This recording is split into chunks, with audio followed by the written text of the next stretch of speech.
Recipe দেখাবো। আপনারা তো ইঁচড় অনেক সময় খেয়েছেন, সবসময় খান ইঁচড়। ইঁচড় চিংড়ি খেয়েছেন, অনেক রকমের ইঁচড়ের রেসিপি খেয়েছেন। কিন্তু এই রেসিপিটি নতুন, আপনারা দেখুন, আপনাদের ভালো লাগবে। চিলি ইঁচড়। চিলি ইঁচড় অনেকেই খেয়েছেন কিনা জানি না। কিন্তু আমি যেইভাবে করছি, সেভাবে খেয়ে দেখবেন। ইঁচড়টাকে ১ম এ আমি কেটে নেব। সরি বন্ধুরা, আমি তেল মাখাতে ভুলে গেছি। আমি তেলটা মাখিয়ে নিলাম। বটিতেও মাখিয়ে নিলাম, নিজের হাতেও মাখিয়ে নিলাম।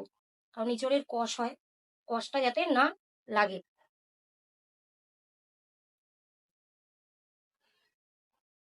আমি একদম কচি এঁচোড় নিয়েছি। এঁচোড়টাকে আমি আগে কেটে নেব।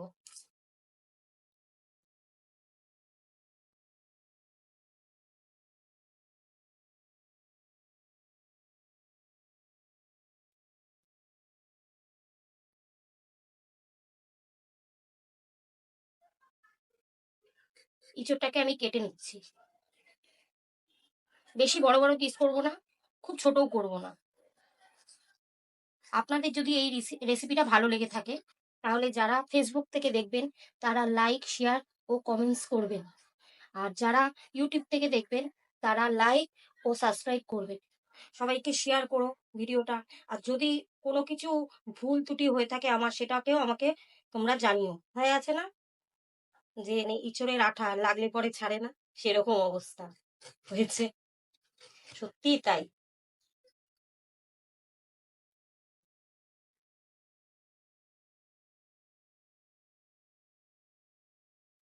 আমি ওখানে হলুদ জল নিয়ে নিয়েছি, হলুদ জলের মধ্যে চুবিয়ে রাখলে কষটা পুরো বেরিয়ে যায়।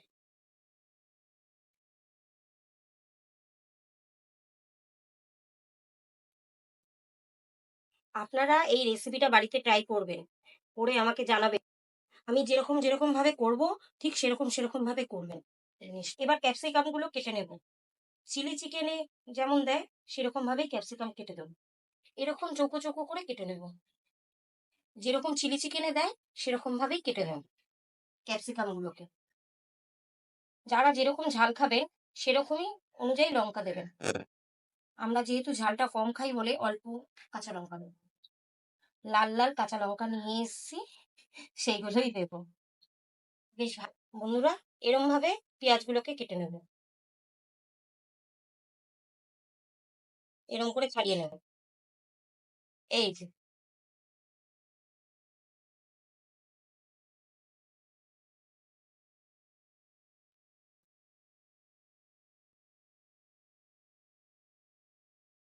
পোলাওয়ের জন্য আমি চারটা পেঁপে নেবো এই বাটিতে।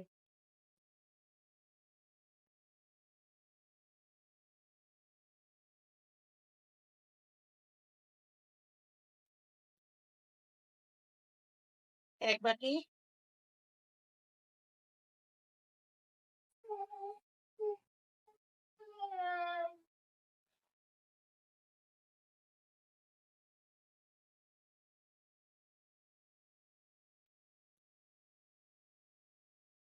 দু বাটি চাল। দু বাটি চাল মানে 4 বাটি জল দিতে হবে। এক বাটি চালে 2 বাটি জল। এই বাটির 2 বাটি জল। আর 2 বাটি যেহেতু চাল নিয়েছি বলে 4 বাটি, এই বাটির 4 বাটি জল দিয়ে পোলাওটাকে বসাতে হবে। তাই জন্য মাপটা নিয়ে নিলাম। এবার চালটাকে ধুয়ে নেব। এই থালাটার মধ্যে আমি চালটাকে শোকাতে রাখবো। চালটাকে শোকাবো। গ্যাসটাকে জ্বালিয়ে দিলাম, একটু হলুদ দিয়ে দিলাম। আমি তো হলুদ জলের উপর কেটেই রেখেছিলাম, তাও আর একবার হলুদ জল দিয়ে সিদ্ধ করে নেব। কিছুটাকে দিয়ে দিচ্ছি।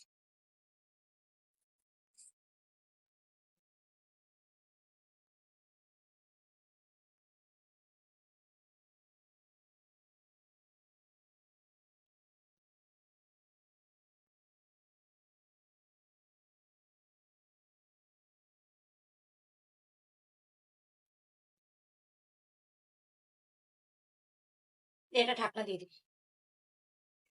আমার ইঁচড়টা সিদ্ধ হয়ে গেছে। এবার ইঁচড়টা আমি নামিয়ে নেব। ইঁচড়টাকে ভাপিয়ে নিয়েছি। এবার এর মধ্যে একটু কর্নফ্লাওয়ার, ডিম দেবো ফাটিয়ে, একটু গোলমরিচের গুঁড়ো দেব,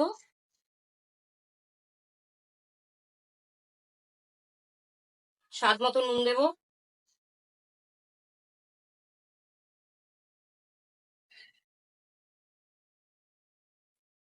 হলুদের গুঁড়ো দেব 1/2 চা চামচ,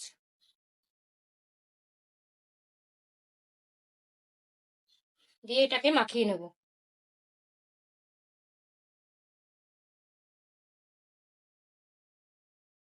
এবার কড়াইটা বসিয়ে দিয়ে গ্যাসটা জ্বালিয়ে দেবো পকোড়ার মতন ভেজে নেওয়ার জন্য। পরিমাণ মতন সাদা তেল ঢেলে নিলাম পকোড়াটা ভাজার জন্য। এক এক করে ভেজে নেব।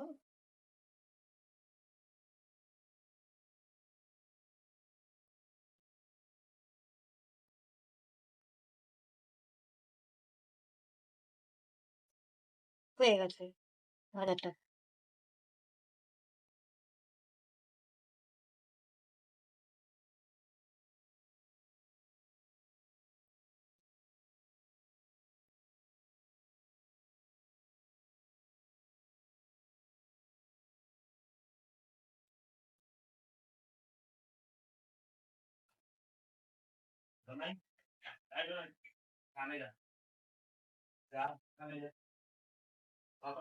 কে কোথা থেকে দেখছেন সেটা জানাবেন কমেন্টস এর মাধ্যমে।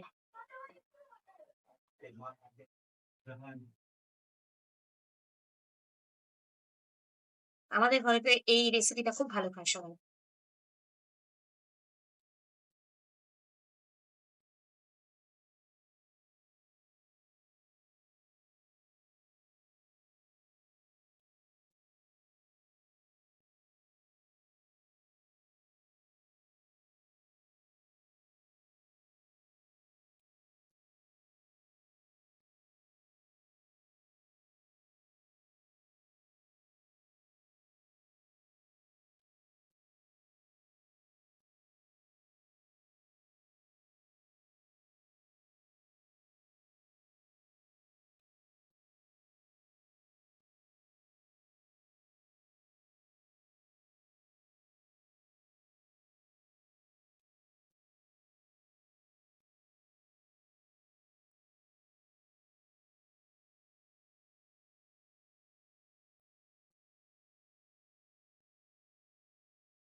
বড়াগুলো নামিয়ে নিয়েছি। এবার তেলের মধ্যে এক এক করে রসুন কুচি,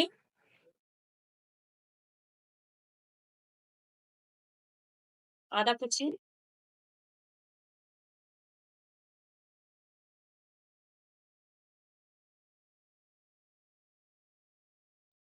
লঙ্কা কুচি,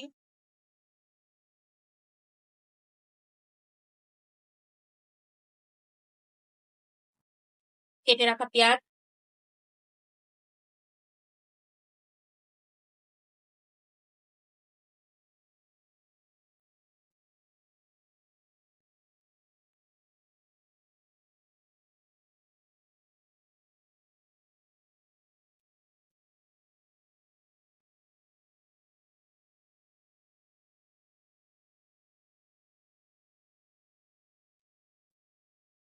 এবার ক্যাপসিকামটাও দিয়ে দেবো।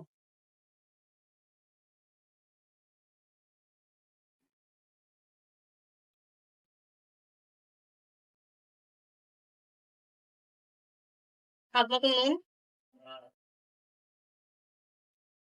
সামান্য একটু হলুদের গুঁড়ো, গোলমরিচের গুঁড়ো,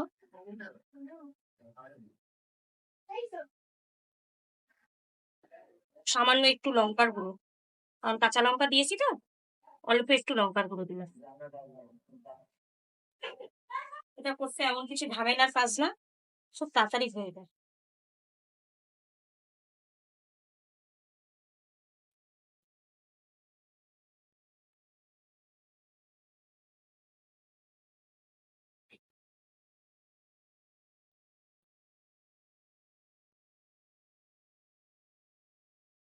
এবার এতে অল্প একটু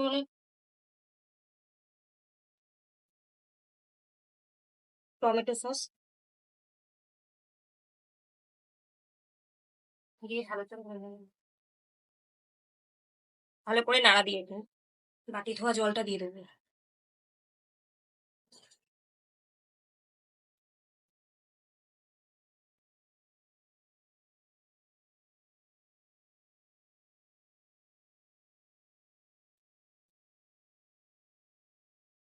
পরিমাণ মতন জল।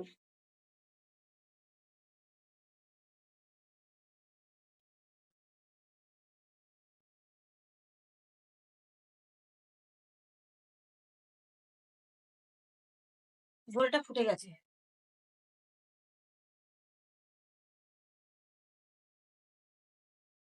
এবার আমি পকোড়াগুলো দিয়ে দেবো।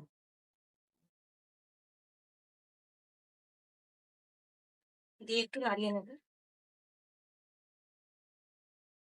কর্নফ্লাওয়ারের জন্য তাহলে কি ঝোলটা একটু ঘন হয়ে যাবে। পোলাওয়ের জন্য যে চালটা নিয়েছি, চালটা আমি ধুয়ে জলটাকে শুকিয়ে নিয়েছি। এর মধ্যে দিলাম আদা বাটা, ঘি,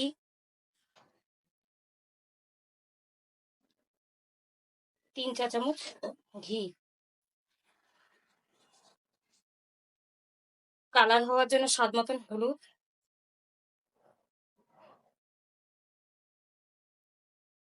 ও পরিমাণ মতন নুন।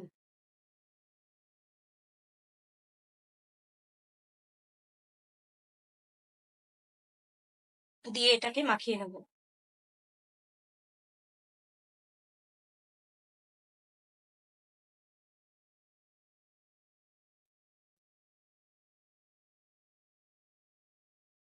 কড়াইটাকে বসিয়ে দিয়েছি, এবার গ্যাসটাকে জ্বালিয়ে দেবো।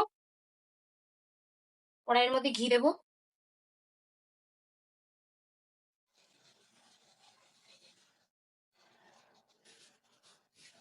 ঘিটা গরম হয়ে গেছে, এবার গোটা গরম মশলা ওতে দিয়ে দেবো।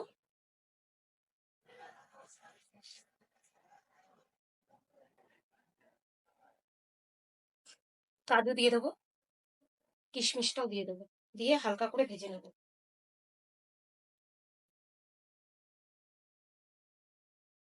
দুটো তেজপাতা দেবো, দিয়ে হালকা করে ভেজে নেবো। যে চালটা মেখে রেখেছিলাম সেই চালটা এবার দিয়ে দেবো এতে।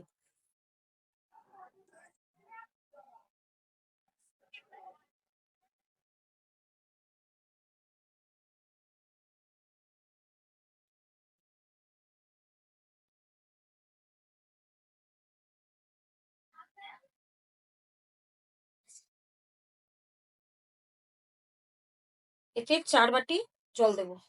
এই মাপের 2 বাটি চাল নিয়েছিলাম, 4 বাটি জল দিয়ে দেবো।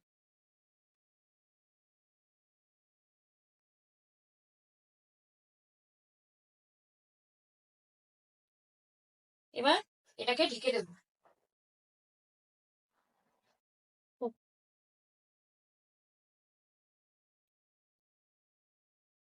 জলটা অনেকটা ইয়ে হয়ে গেছে, একটু নাড়িয়ে দেবো। আমার পোলাওটা রেডি। গ্যাসটা অফ করে দিলাম। পুরো ঝরঝরে গেছে।